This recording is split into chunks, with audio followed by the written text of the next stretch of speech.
各位早晨，歡迎收聽今年嘅晨鐘課，每天都是新的起點。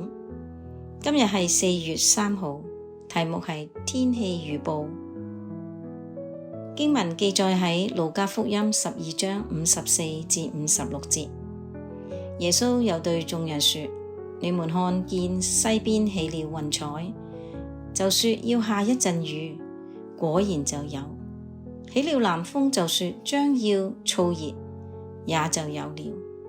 假冒為善的人啊，你們知道分辨天地嘅氣息，怎麼不知道分辨這時候呢？喺耶穌生活嘅時代，啲人主要透過咗觀察雲同風嚟到去預報溫度同埋天氣。現代氣象嘅技術嘅問世係使到全球天氣預報變得係更加精確可靠。例如喺1995年4月嘅3日，一顆名為微型實驗室1號嘅低軌道衛星，佢就被發射到咗高度大約係450英里，約724公里嘅環形嘅軌道上。嗰個衛星係攜帶咗一台筆記本大細嘅全球定位系統，佢接收器，佢係可以透過無線電波反覆探測呢個大氣層，去獲取重要嘅溫度、壓力同埋水蒸氣呢啲資料。地基全球定位系統氣象學可以監測低層大氣中嘅水蒸氣，顯示咗天氣嘅濕度啦同埋潛熱嘅。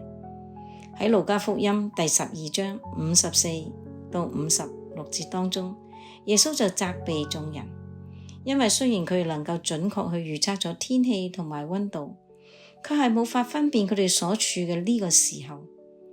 當耶穌問門徒認為佢係邊個嘅時候，佢哋就回答：有人說係施洗嘅約翰，有人說係以利亞，又有人說係耶利米或者係先知裏面嘅一位。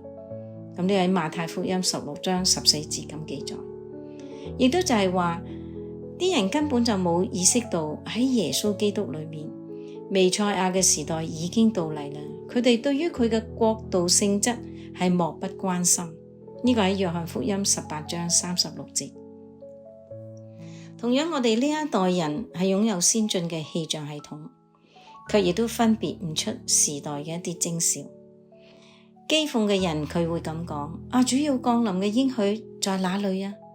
因為從列祖睡理以來，萬物同埋起初創造嘅時候仍然係一樣。喺彼得後書3章4節咁樣講到呢番說話。喺我哋自己嘅隊伍裏面，是否都有一啲冷血兩棲嘅復臨信徒呢？話佢哋冷血係因為佢哋冇法清晰咁去感知到溫度，而兩棲就係指出佢哋寄待喺教會，但有想捉住呢個世界。